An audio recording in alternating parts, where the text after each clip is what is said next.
Today is December 26th. The hot stove is still burning, even if half the country is frozen solid. Brian Reynolds rumors are not slowing down, and we're going to try to say something positive today, too.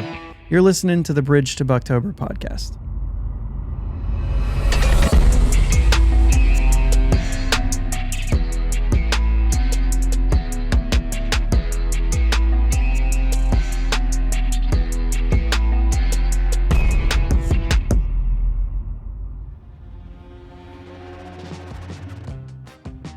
Yinz, guys. Thank you for listening to the Bridge to Buctober podcast, where we talk all about them Pittsburgh Pirates and that. My name is Josh, and I am joined, as always, by my brother Jake. What's up, Jake? The flu. The flu. Jake is down with the flu. It's rough, man. So I'm going to sound bad. I probably look terrible. You look better than I expected. You might hear a couple coughs if he doesn't get to the mute button here. Yeah. He has told me to talk as if he's not here. And I'll unmute and come in when I need to. So we are recording this on the morning of Christmas Eve. So, just trying to make sure that we have enough time to relax for the holiday. We usually record on Sundays. Obviously, Christmas is on a Sunday, so that's not a thing. We talked about maybe not doing it, and then decided, what's a couple hours on Saturday morning, we can make it happen. So if some crazy things happen on Christmas Eve or Christmas, you guys will know about it before this recording will. So, Jake, what are you doing? So you had your trip back home. What are you doing for Christmas? The wife and I are actually having a delayed Christmas this year because she works both Christmas Eve and Christmas. So we're planning on just doing our little thing at the house. Other than that, I'm on a 5-day quarantine, so I'm not really doing anything. Yeah, for the flu, which I thought was interesting. I did too. We don't necessarily have to go down that path, but I think I'll just leave it at that. And not for one way or another, but just because that's not what this podcast is about, and it doesn't matter what we think about it. It makes it sound like I agree or disagree with it, but literally, guys, I'm in the middle of the road, as some people say I like to be all the time. So we've got some things today. Maybe we're still under level 3 emergency here, so we're not allowed driving on the roads yet. So maybe we'll hit up church tonight. Maybe not. If they may not even have it. But either way, we'll do some of our normal Christmas Eve things. We like to sit around the record player, and I have a little 7-inch record of Louis Armstrong reading The Night Before Christmas, and cool. It's fun, but it's also like just super cool to listen to somebody like him tell that story, because there's a couple lines in there that are real fun. You know what I mean? Yeah. And he laughs in the middle of it, and, bowl full of jelly. You know what I mean? And it's just so good. Like, I love Louis Armstrong. But, so that'll be fun. And then I don't know what we'll do, but try to get the kids to bed early and set up all the stuff and do that thing. But as far as tomorrow goes, man, we're chill for Christmas. We just stay home. Our mom's coming out there. She is. Yeah, maybe. Oh, yeah, maybe. I mean, weather and all that stuff. I mean, there's not really a good road here, so they just had like a stressful drive home the last time. So I'm not sure they're going to sign up for another one, which I'd understand. So we'll see. We'll see what they do. But still plenty to get into. We're going to talk about some of the stuff that's going on with the Pirates. Obviously, there's not a lot. There is a lot around the league, so we are going to touch on some of those things. Some of them I think are kind of impactful outside of just their own team. Different things that have impacts here and there. And then we're going to try to do some, I know we've kind of had a couple episodes in a row where we've kind of had our moments and had our things to say. And so we're going to try to do some positivity here on the second half of the show. just to kind of say that if we're not just talking about this week and we look big picture, there are still some positive things to say, even though most of the conversation lately has been relatively So, well, we will was there anything else? No, not really. It's Christmas Eve. I didn't queue up like Christmas music or anything. Sorry about that, guys. I don't have anything like that. So we're just, running the show as normal. But if you are watching on YouTube, you will see that the color scheme has changed a little bit. I did a little red and green for the holiday spirit, I guess. So let's check into some Pirates news. Austin Hedges this week was announced.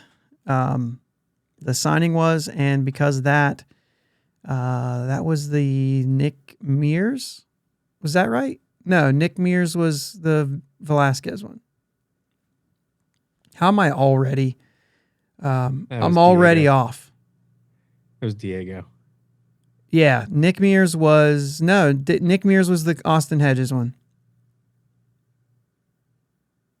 Right? No, it must have been Vince Velasquez. Okay. Nick Mears was claimed by the Rangers then. Let's just go there. He was claimed by the Rangers. He's gone. Austin Hedges was announced. They DFA'd Diego Castillo. And I think this surprised a lot of people, myself included. I guess I'm not entirely surprised about the fact that Diego Castillo has been DFA'd. As much as I am surprised that he was DFA'd before some other people. And if I'm saying that he's on the list, does it matter what the order is? And that was said to me, on Twitter this week. Why does it matter what order they go in? And I think the only reason it matters to me is you have, like, you bring in Connor Joe. Maybe Connor Joe was the Nick Mears thing. I think Connor Joe was the Nick Mears thing. It wasn't Vince Velasquez. It was Connor Joe. Anyway, you bring in this outfielder. Ryan Vilade is still on this roster. It would have made more sense to me. We've got more outfielders we do infielders. And there's more infield positions than there are outfield positions. Especially considering our DH probably comes from the infield. So that's the thing that kind of confuses me. Diego was probably my number 2 shortstop on this team. Like, when you really look at the depth chart, I probably had him playing in some lefty situations instead of a Cruz.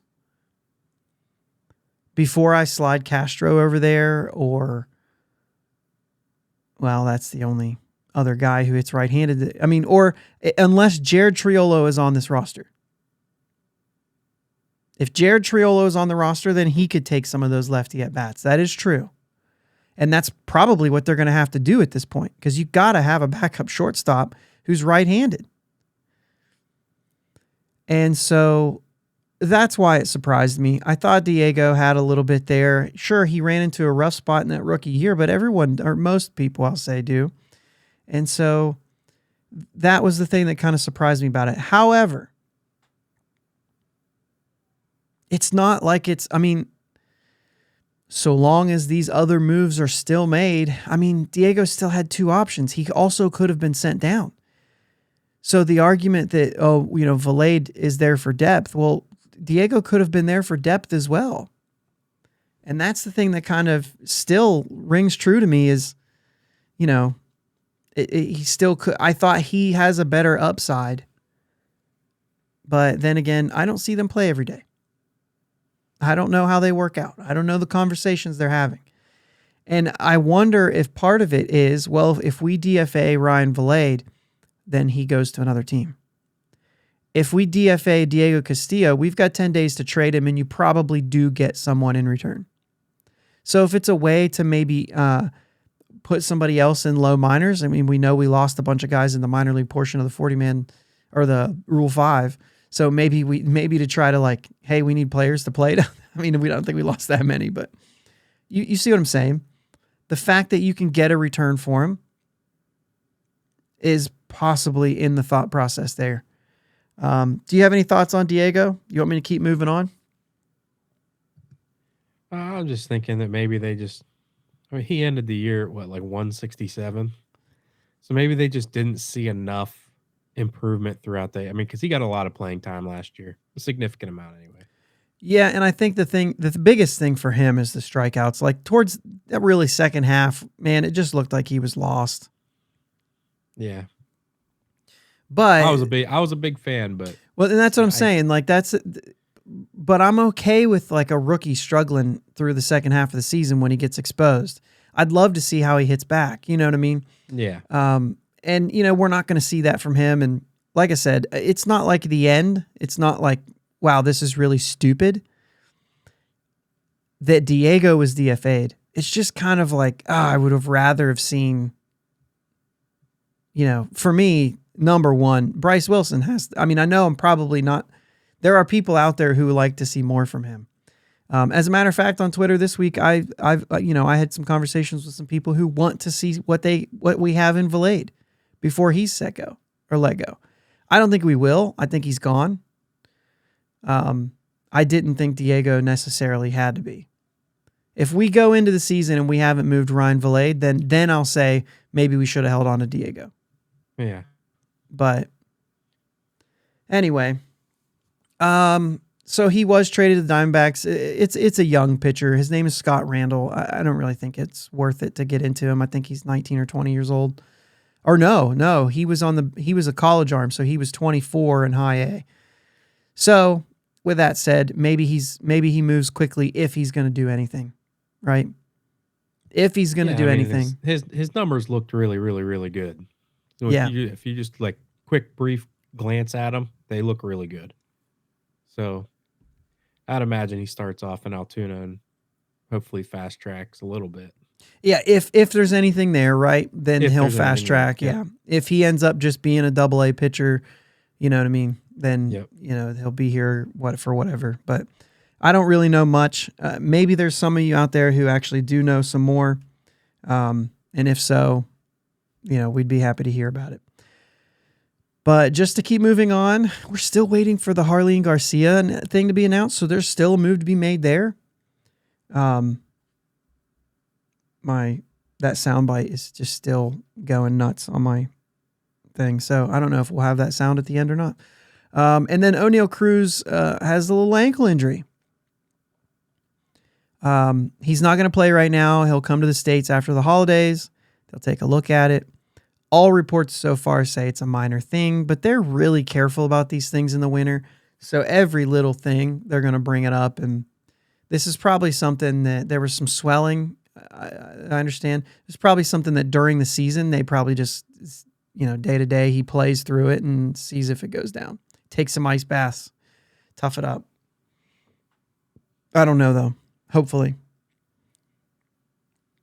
And, of course, we'll get into this in a minute, but like the Brian Reynolds trade rumors are heating up. So that's, in the news. But we'll talk briefly about that. Let's take a look around the league a little bit. Padres signed Matt Carpenter, 1 year, $12 million with an option for 24.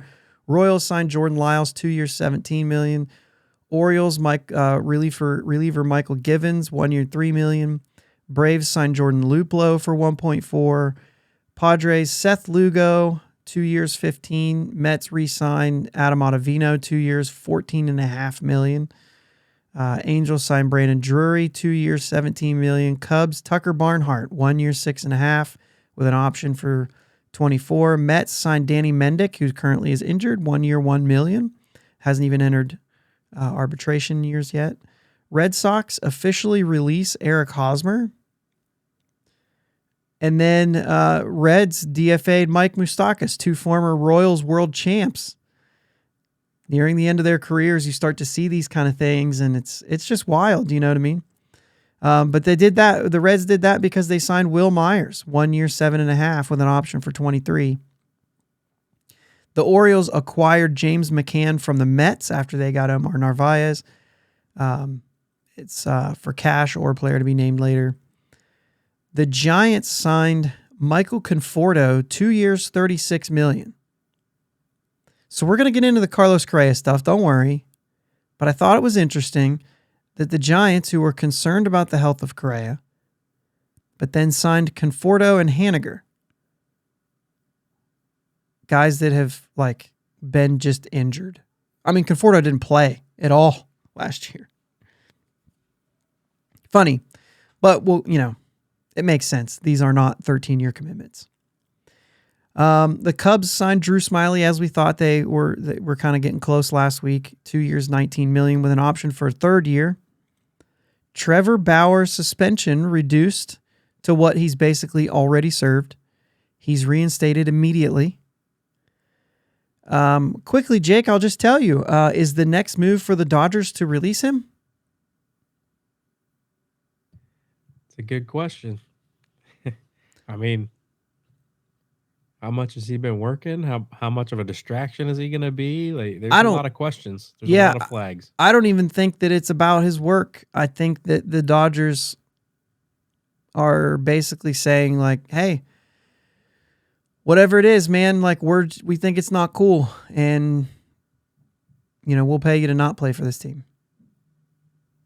I just think that that's kind of the stance that they're taking, and then I'm curious as to whether anyone takes it on. I'm just, I'm curious to see. And I know his side is not, they're all about saying that, there's nothing there, and he won't even get paid for a full season this year if he plays. So the suspension's over, but he's not getting paid until like late May or something like that. So either way, I think the way the Dodgers have talked, they have no interest in it anymore. That he's as good. They couldn't release him because he was suspended before. Yeah. So. Okay. If you guys hear that sound, I'm sorry. Giants signed. This is a good one to me. I like this one. Giants signed Taylor Rogers, 3 years, $33 million. He will now be in the bullpen with his twin brother, Tyler. Pretty cool thing. Giants. Way to go. Does nothing for the fans, but it does wonders for those two guys. Yeah. I mean, that's his twin brother. I get excited when I can play with you on our softball team. And the Blue Jays, here we go. Let's wait for this one, just because it's a segue. Let's do the Carlos Correa one. Because this week, Carlos Correa was going to the Giants. And then all of a sudden it was like, we're going to hold off on the press conference. And I'm sure you guys have heard this a bunch, so I'm not going to go through all the details. If you haven't heard about Carlos Correa and the drama that's going on right now, just do one Google search. You'll get caught up pretty quickly. But either way, they didn't like something in the physical. And typically when that happens, it's a postponement, right? They didn't cancel it. They just postponed the press conference. Typically in this situation, they would talk with the players' people and say, hey, we see this. What do we make of this? Let's talk about this. We don't like what we see here. Maybe we could work out a deal. Let's do something different, right? And a lot of times that might look like saying, hey, how about after 5 years, if you're banged up, this thing gets cut? Or, you know what I'm saying? After 10 years, even 8 years. If you are injured and miss a full season like this, the rest of the contract goes away. If you think you're healthy and this is not a problem, why would you have a problem with that? And it has to be related to the injury that they were concerned about. If you're injured for other reasons, it doesn't matter. If you're injured because of this injury, then this is where we terminate at this point. And maybe that's, like I said, maybe that's 8 years down the road. That way you don't have to pay for those older seasons. Yeah, I could see that being a realistic option. But I guess, some people just swoop in and steal the thunder. Yeah, so I think this is a Boris thing because it was already said that Cohen contacted Boris about Correa. And Boris said, hey, just a little late. We're actually wrapping it up with the Giants now. So Cohen said, I was too late. But he did contact Boris. And then when this happened, instead of renegotiating, Boris just calls up Cohen and says, hey, what was you going to say? You know what I mean? And to me, that sounds... that sounds worse to me. Sounds like Boris. It sounds like Boris. That's a good point. That sounds like something that's like, hey, that's not cool. Now, some people were upset that the Giants basically weren't saying anything and they weren't going to come out and say, well, you know, Boris handled this wrong and we wanted to renegotiate and all, and the Giants just didn't. And it's like, that's okay. First off, they're not allowed to talk about the medicals. Second, it's okay if they just don't want to drag Boris down. It's okay. They're going to have to deal with Boris with other players down the road. Let's not burn a bridge if I don't have to. Right. The truth of the matter is they had concern about his health. And then Boris and Correa and them just decided, let's see what's over here. And they flat out said, we don't care what's on that physical. Let's make it happen. So he gets a little bit less money, about the same AAV, I think, around. But then today, this morning, the Mets have raised concerns over Carlos Correa physical. And I got to tell you, you're smiling. I'm smiling because we think this is hilarious. This is wild, all around. And I know that this is, maybe some might be saying this is overdone. We're talking too much about this. To be honest with you, I don't think so. I know you're kind of on that, maybe until you read this. Yeah, until this happened, yeah. Until the Mets raised concern, now you're kind of back in. Because the storyline was, we don't really care. Yeah. You're going to play third for us, not short, so. Yeah, and it is according to what's here on Trade Rumors. Where did I read that? The lower leg? Oh, yeah, his surgically repaired lower right leg, which is, I think, when he had the fibula injury, when he was still in the minor leagues. So the thing is if it was surgically repaired and maybe they either did a poor job or whatever, what they're saying is, I'm not signing this guy till he's 40 if I think he's going to break down at 35. Right. So we'll see what they do to work something out. But this is interesting. I highly doubt they back off on this deal because I think Cohen's going to come in and say, is he going to get hurt this year? Because we're trying to win a World Series right now. And if he's going to be fine in the next 4 years and we can win a couple World Series with him because he thinks that just money just buys World Series championships, then he might say, who cares, dude? We're only going to make more money as we go forward. I don't know. It's going to be interesting to see how this unfolds, but I think it's hilarious. And there is a little bit of me who is who's being a little passive aggressive about it because of the fact that Carlos Correa is the most hated player in Major League Baseball. So there is a little bit of me that kind of smiles because of that as well. Right? There's a little bit there. And you also have like Steve Cohen becoming the big bad enemy in Major League Baseball right now. However, there's a lot of mixed. I'm not saying he is, but I'm not saying he's not. To some people, he's a villain right now. To other people, they're saying, no, he's doing what's right. He's paying guys. Sure. But maybe there's more to it than that. And we'll step into that for a second. But let's go the other way. The Blue Jays trade... The Blue Jays trade with the Diamondbacks here to get Dalton Varsho, Gary's boy. Dalton Varsho is going to Toronto, and in return, now let's make this clear: Dalton Varsho is an outfielder. A little bit of catching. I think basically they're kind of out on the catching a little bit, but a little bit of catching, mostly outfield. He's played some center, played some corner, and in return, they get Gabriel Moreno. And Lourdes Gurriel Jr. And Lourdes Gurriel Jr. It was rumored that the Blue Jays were going to trade from this three-headed catching position that they had. Danny Jansen kind of looks pretty good. Alejandro Kirk stepped up pretty big last year, and they like that. And then this Gabriel Moreno looks to be the best of all three of them. And he's still young. Just got a cup of coffee last year. But kind of the one that was supposed to be the one, and then these other guys kind of made good on their end. Jansen only has 2 more years of control. I kind of thought, I think everybody thought, he's the guy to get traded.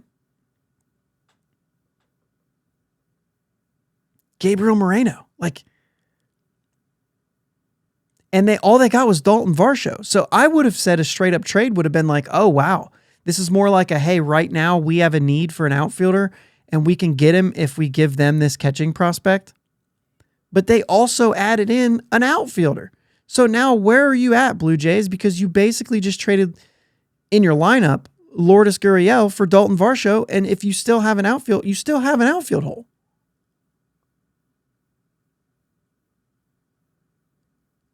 I don't know where you're going with this. What did you do to your lineup? You took Gurriel out. You put Varsho in. Did you upgrade that position? Yeah, probably. I think Varsho's probably, a little better than Gurriel. But you also got, I just would have kept Gurriel. I would have done that trade, Moreno for Varsho, for sure. I feel like the Diamondbacks got a lot right here. And Diego Castillo. I'm just kidding. Jake's muted laugh right there. This one surprises me a lot. And the reason why I think it's important to talk about, because there's been a lot of talk about the Pirates asking for quote unquote too much for Brian Reynolds. If you put a value on Brian Reynolds as the player, who's an excellent player, you put a value number on the fact that he's excellent and he has 3 years of control. The value is very high. And the offers that are coming in sound more like the offers that would come in if he's an excellent player with 2 years of control. So I'm asking you, if the Pirates see that and they say, well, these same offers are going to come in next offseason. The problem isn't they're valuing Brian Reynolds lower. The problem is they're not willing to part with the guys that it takes to get him where he's at right now. And so, you got something there? I thought you were, yeah. Yeah, because, I got more, but you can interject in any time. Yeah, you got to be willing to part with what it takes to get a guy that's 3 years of control. Just because he has claimed he wants out, that doesn't mean he's worth less. Okay, that's another point. Yeah, he's not worth less because the Pirates have control of him. That's the point. Right. So they don't have to do anything. You could make the argument that they, quote unquote, have to because it makes it, better. You could be under the thought process that maybe he won't play as well, which we've already talked about. Brian Reynolds is not that type of guy. He's still going to play well. Also, we pointed out that JT Realmuto was just in this position and had an excellent season after that. Just showing that the pros are pros. They're not mad at their teammates. It's not like they're going to be a distraction. This is definitely a contractual thing. I don't really understand. I still don't understand where he's coming from on this. It doesn't make sense to me, but either way, it's kind of the thing that, the offers that are coming in are offers as if he has 2 years of control. It's that level of value. The fact is teams aren't going to say, I offered you this for him last year, I'll offer you less this year. That's not the case. The case is, I'm just not willing to part with those guys. It's the Yankees right now, right, that are in heavy. They're not willing to part with a Jason Dominguez or a Volpe or even Oswaldo Peraza, who was the last, or Oswald Peraza. I get him and the Cabrera mixed up, right? Because one of them's Oswald, one of them's Oswaldo. I think Cabrera is Oswaldo, and we remember seeing him last year. A little bit of Peraza last year, but more Cabrera. But either way, it seems like those three guys at the top there, Volpe, Dominguez, and Peraza, are the Yankees just aren't ready to part with them. The problem with that is the Pirates really aren't super interested in them either. I'm sure they would be because they're on track to be great players. But the Pirates are on record saying that they want a front end starter. The Yankees don't have that. They just don't have front end starters. And so they're going to have to get a third team involved if they want to make any of this happen. And so that's why it hasn't happened yet. They just don't have the players. Now, if they pony up and say, we'll give you one of these top three guys who they are a top three, like they're really good, then maybe it happens anyway. But I don't know. You know what I mean? Yeah, I think they'd be more willing to listen for Dominguez than Volpe. I think we have a lot of infield prospects. Well, then the same goes for Peraza then, right? Yeah. Well, but isn't Peraza playing a little bit of outfield too? That's Cabrera. That's Cabrera. I don't know if Peraza has or not, but Peraza is he's a shortstop. Yeah. For sure. Yeah. He would be one of those guys where you'd be having a discussion with Cruz. Yeah. I mean, I think if they got a third team involved that had like a front of the top end rotation guy that's close in the minors, and they could get him and Dominguez. That wouldn't happen. Yeah, and that's not going to happen. That's not going to, and that value's too much. That's Mike Trout stuff. If you get the front of the line starter, then your next guy's going to be lower than that. Dominguez is a big get, but it also the reason Peraza makes more sense than Dominguez, even though he's a shortstop, is the fact that Peraza's ready to go. And I don't think the Pirates want to keep going down that path of getting a guy who's 19 and is going to be there in 5 years. You know what I mean? That's not their goal right now.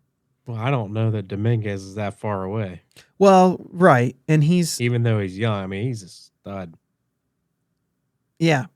On paper, I guess. On paper, yeah. Still gotta go play the game. Yeah, I think that he hasn't quite lived up to, all the Mike Trout comps. If he was Mike Trout comp, he'd already be in the show.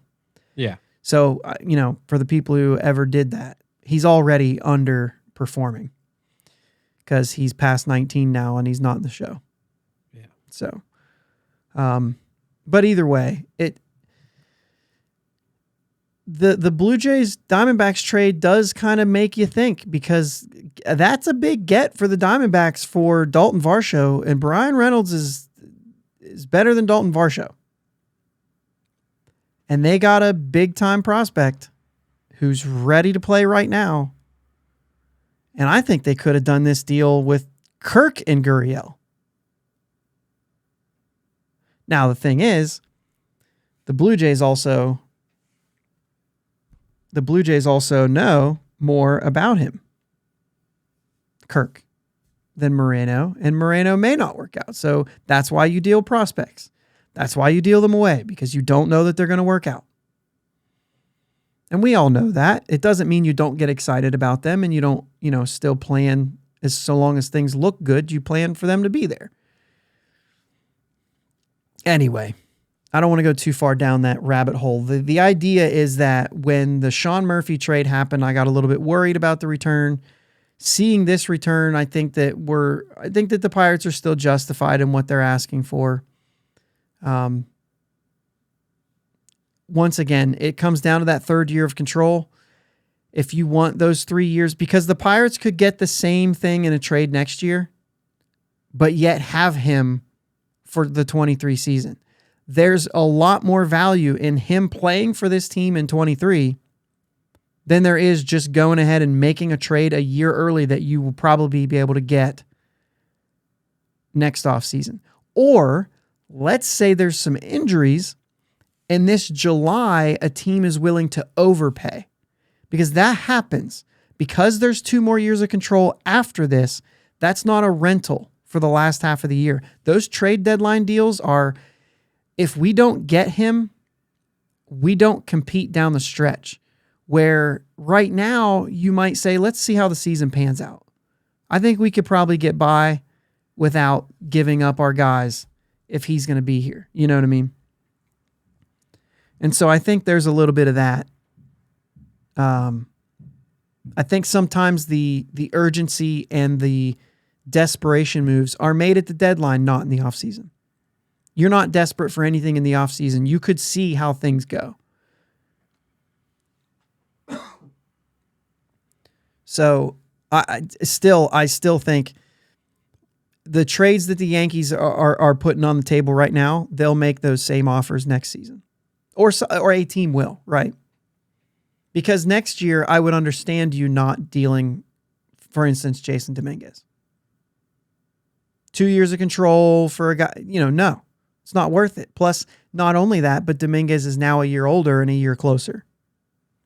So there's just no reason next year for the Yankees to throw in a can't miss bat like that. You know what I mean?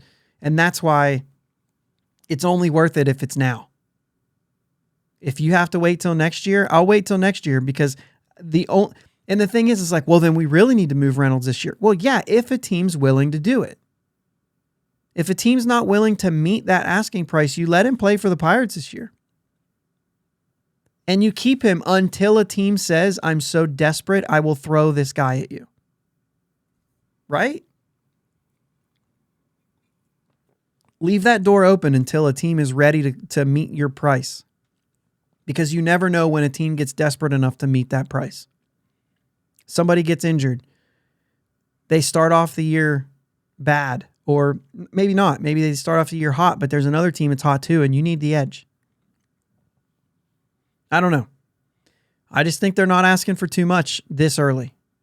And I think that I'm glad that they're not like being okay with something. And that's kind of what it is. If they go get a back end rotation guy like the guy the Yankees have, that doesn't move the needle for me. Unless it comes with one of those other top prospects. Like Will Warren's a name that's been thrown around. Who projects to be like a number 4 or 5. If that's what you're going to get for him, he's the second guy in the deal. He's the second guy in the deal after you get one of those top 3. And then you say, well, we got this guy, and then maybe this Will Warren ends up being better than that. You know what I mean? But even then, even if he's better than that, what's he go to? A 2 or 3? And then you're looking at the Pittsburgh Pirates. We've talked about this. You're looking at a rotation full of 2s and 3s.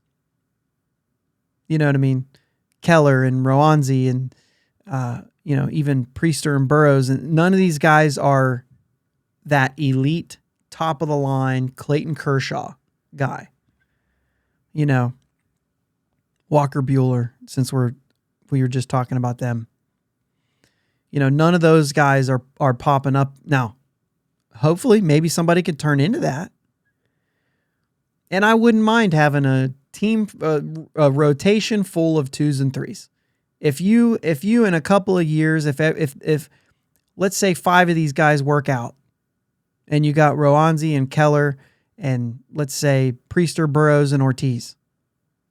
That's leaving some guys out of that equation. Oviedo and maybe, I don't know if Cody Bolton really even goes that far. You know what I mean? But whoever it is. I'm sure I'm missing somebody when I say all that. But let's say they all end up being around a 2 or a 3. And you have 5 of them. That's pretty good rotation. That's good enough to make a deep push. You know what I mean? It's a lot like what the Pirates had before. Probably a little better than what the Pirates had before. When they had, Burnett and Liriano, those guys weren't aces. Garrett Cole pitched like an ace for 1 season. But then they didn't start him like an ace in the postseason, which was the whole thing, right? But they were a team full of 2s and 3s, and then, some back end guys who had good years. And I don't know. I just think that they don't need to push on this. They don't need to trade him. Let us know what you guys think. We're at the 40-minute mark, so we're getting close. I think we can move into this next thing. I think we'll skip the little touch base on the Mets deal. If you guys are interested in those thoughts, I don't really know that we have them. It was kind of just a conversation to use time if we needed it. Yeah, I think we'll just skip that. And I still am having problems with my sound pads over here, Jake. They're just flaring up, so I don't really have if I start playing one clip, the other one's going to keep popping in. So let's go ahead and move on to some positivity here. Let's leave some of this stuff in the dust and talk about the fact that we've been pretty negative for a good bit of this offseason. And, justifiably so. We expected some moves and some moves weren't made. And there was a couple that I think the excitement over the Carlos Santana deal was almost like, whoa, okay, they got Santana. Maybe that means they'll get the next guy that we thought. You know what I mean? I think there was I don't think the excitement was necessarily Carlos Santana. You could talk about the positives of him being a leader and things like that, but we understand. But what it did to me is it made me feel like they were going to go get a catcher. They were going to go in, and I thought Quintana was a priority. And now he's playing with the mega team, and we got nothing to show for it except for Vince Velasquez. So, I thought that the Carlos Santana deal was a move in the right direction, not the move. I agree.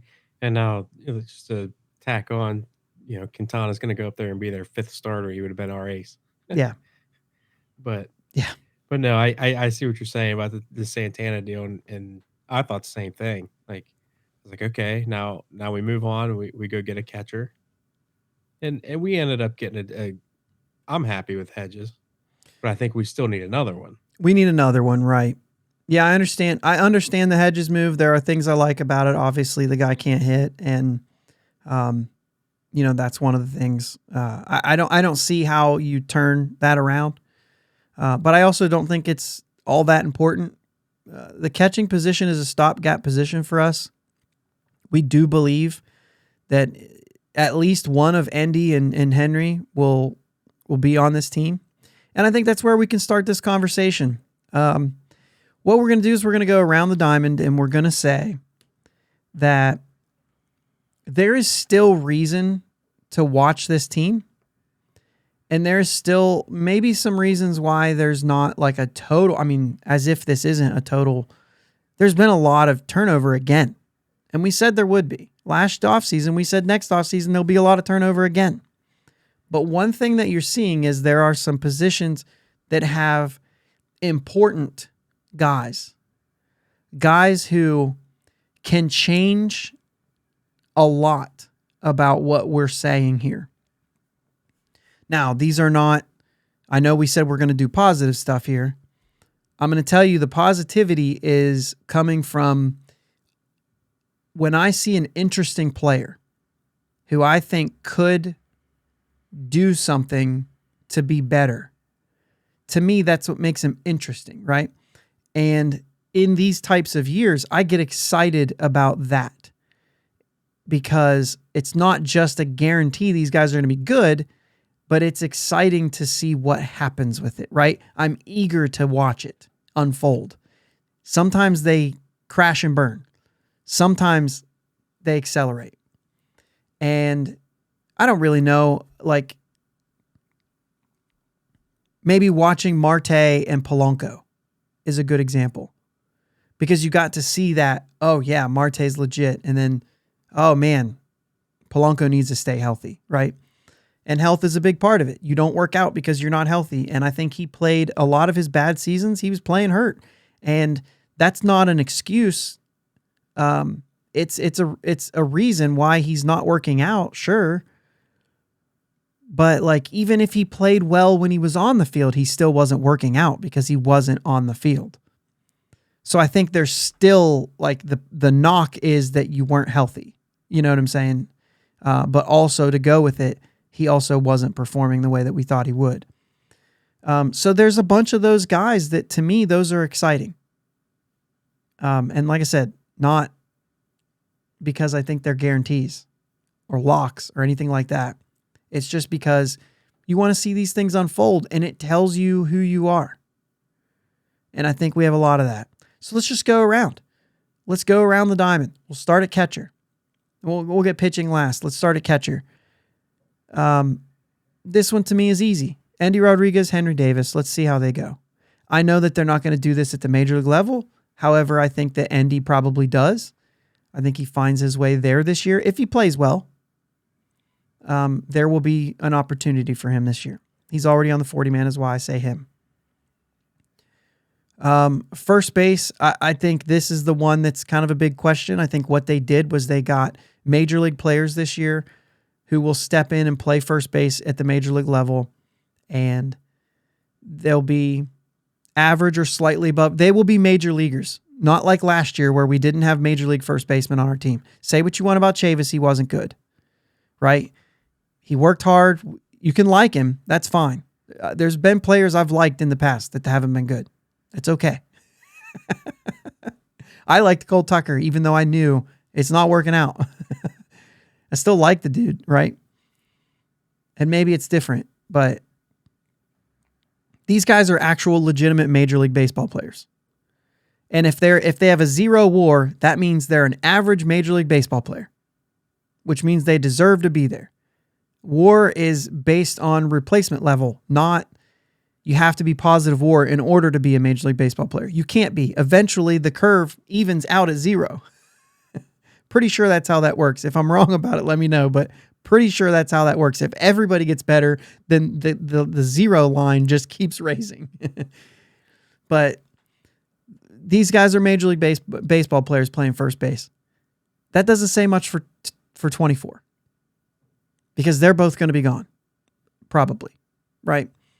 They both can be a free agent at the end of the year. So either whether they're dealt or they go to free agency or whatever, unless they're re-signed, which is unlikely, then first base still has a hole in 24. So when you're looking down the road, first base is still a hole. We just did this to get us through this year, which is fine. I mean, that's what we needed to do. We should have done that last year. So as far as first base, I have no idea. You're just looking for someone. You're looking for someone to maybe change positions there that has a bat. You're looking for maybe Malcolm Nunez to play more first base and actually hit, a lot like he's been doing, but keep progressing. Maybe Mason Martin. My goodness, maybe Mason Martin makes a turn. I have no idea. Any of these guys can, right? We just don't know. So we're here to watch, see what shows up at first base. Otherwise, you're looking at free agents again. You're looking for a trade or something like that at that point. So I don't know about first base. Let's keep moving, though, because second base has a lot of potential there. And it's going to start with the guy who probably comes into the season as the starting second baseman in my, I guess, prediction, which is Rodolfo Castro.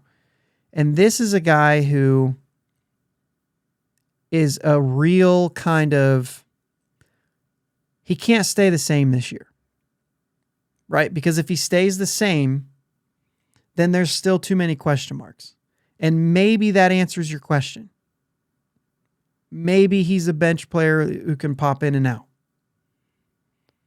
But he also could take a step forward. And if he takes a step forward, then I think it really makes an impact on 24. If it's not him, does Ji-Hwan Bae step up? And does Ji-Hwan Bae actually move to the outfield eventually anyway? Because we know that that's going to be probably half his time on the field this year. Some people think more. Some people think he's a starting center fielder this year. I don't see that happening. Especially if Reynolds is on this team, he's going to play center field no matter if we like it or not. No matter if he's good or not, he's going to play there. Especially now.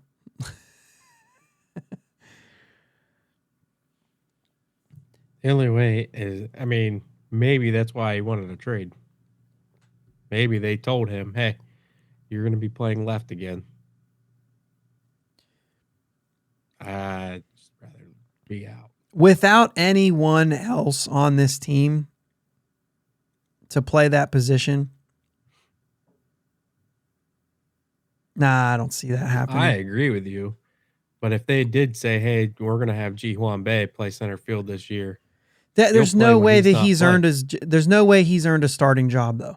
I agree. I'm just saying, if that he could play it when he gets in the lineup. Yeah. But there's no way that you could just insert him in. But right. Either way, Rodolfo Castro, to me, Ji Hwan Bae could step up there, and also to see what Nick Gonzalez does, because this guy is a hitter, and he's one of those guys that if he turns a corner for the good, it may be like a serious, oh shoot, this guy's legit. He's going to be here in August and he's not going anywhere. If he makes a big, you know what I mean? If he makes a big turn to the positive side. Because he just has that type of talent to, if, like I said, not if it's still going the way it is right now, but if he takes that turn and something clicks, that's when everything is realized. Now, just like any of these guys, it could go the other side, but we said this is Christmas Eve, we're going to be positive. So these are the guys who have the potential to make the turn, to make the stride in a positive way. Understanding, we're not sitting here saying it's a guarantee. Nothing's a lock. I don't even know why I keep having to say that. You guys have heard that enough. If you want to quote me and say that I think that these guys are no doubters, go ahead and do it. But I've made it very clear. Third base, it's Key Brian Hayes and his offense. Right? And so if he can make a stride forward, it speaks volumes. It turns into something so much better. Shortstop, O'Neal Cruz, I'm not going to say his defense because it's both sides. He still needs strides offensively as well. But my goodness, if something clicks for him, what a talent he could be. Probably more so than anyone else on this roster. Could be an absolute difference maker. If that thing clicks, it could be very, very good. And if it doesn't, I think he's still a good player. I think he's still a good player. But if that thing clicks and he makes a stride forward, he covers for two players. You know what I mean? In the outfield, to be honest with you, and you might have more here, it's Jack Sawinski for me. If something clicks and he can limit the strikeouts, the defense is already there. He's already shown to have major league pop, which only gets better if he makes more contact. I'm not saying maybe 30 homer guy, but if he can hit 20 to 25 homers a year and be a middle of the kind of road hitter, maybe depending on his on base, let's say his on base is somewhere, above 300 and knocking, 20, 25 homers a year. Maybe his average sits around 230, 260. That's a quality major league bat that sits in your 6 or 7 hole in a lineup with the defense that he brings to the table. I think that he's a major league baseball player and he can fit into a lineup if he's not a feature player, right? And so, I think that those types of players are important. You have to have them. He could be one of those guys moving forward if he can clean up the strikeouts and contact just in general, right?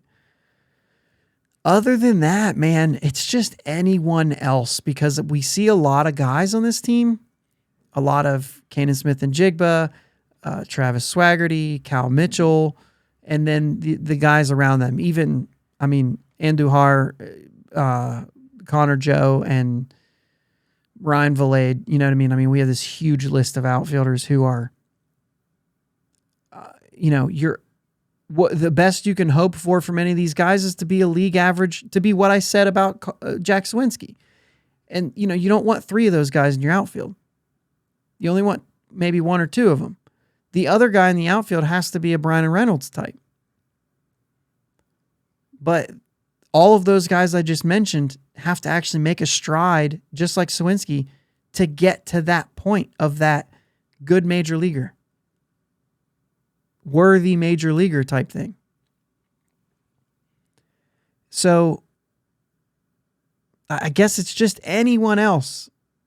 If we can get one of those guys to just work out, to be that same type of hitter I just explained about Suwinski, you know what I mean? I don't think you're getting any of the, Brian Reynolds type out there. I don't know how you get that. I don't know how you, at this point, you already had your player. And, okay, we're not doing negatives. Yeah, we're not doing it. Once again, Jake laughing behind his mute button. So my joke landed flat because of that. But, whatever. But the thing is that's what we're looking forward to. Yeah, there you go. Thanks.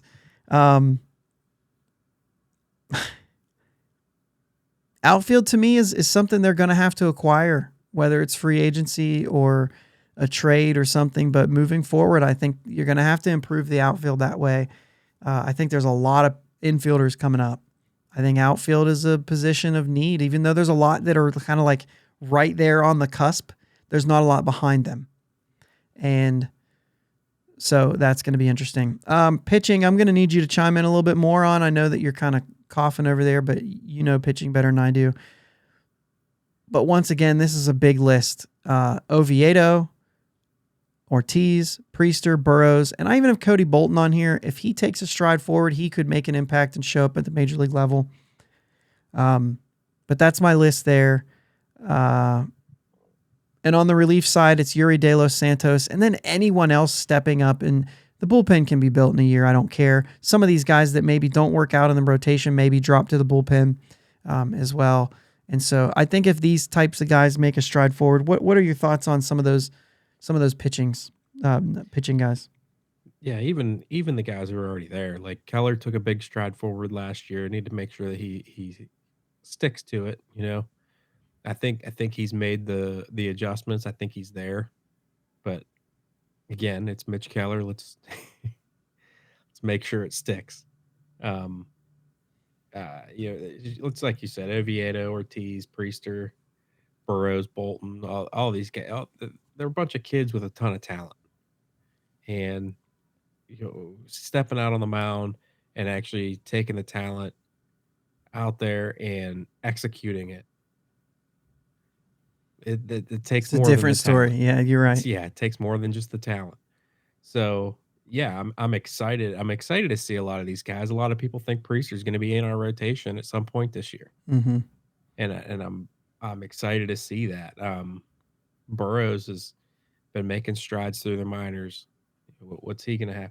Ortiz, I think we talked about it before. I think you're going to see him in limited roles, kind of like we saw Rowanzi this past season. So there's a lot to look forward to in the pitching as far as the starters go.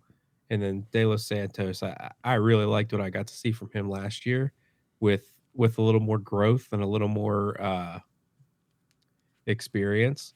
I think he has a good chance to come back and really be a good bullpen arm. Maybe even a back end bullpen arm. Yeah. And those are the things. If he takes that step up. Yeah, and I'm excited to see Moretta throw too. Oh, okay. I'm excited to see what he's got in the tank. Yeah, and I think if any of these guys can step up, I think it's more pressing for me, like I said, because relievers can be interchangeable year in and year out and things like that. I think that rotation, if we get some of these guys to make strides forward, it does change what you think. And I guess that's what I'm saying, that overall, as we wrap this up and wrap this episode up, if guys can these are prospects who, all of these guys have been prospects who have the ability to be better than what we've seen so far. They all have higher ceilings than what we've seen so far. So it's not out of the realm of possibility. Now, it's very rare you hit on a bunch of guys in the same year. Cleveland just did it last year. A lot of their guys hit. And boy, was that exciting for them. They all hit at the same time. That's super rare. That happens once every 10, 15 years. right? That doesn't make it impossible because all of these guys are there, with the exception of maybe the outfielders who are still a lot of question marks. And like I said, even if they hit their league average, Hayes has the ability to be a lot better. Cruz has the ability to be a lot better. Rodolfo Castro is one of those wild cards who has a very high ceiling, but also a low floor. So he really could fluctuate either way. As far as Hayes and Cruz, their floor is a lot higher than one of maybe a Rodolfo Castro. But if those guys, they're all there. Ji-Hwan Bae has a high ceiling. Nick Gonzalez has a high ceiling. Endy, Henry Davis, like these guys have high ceilings.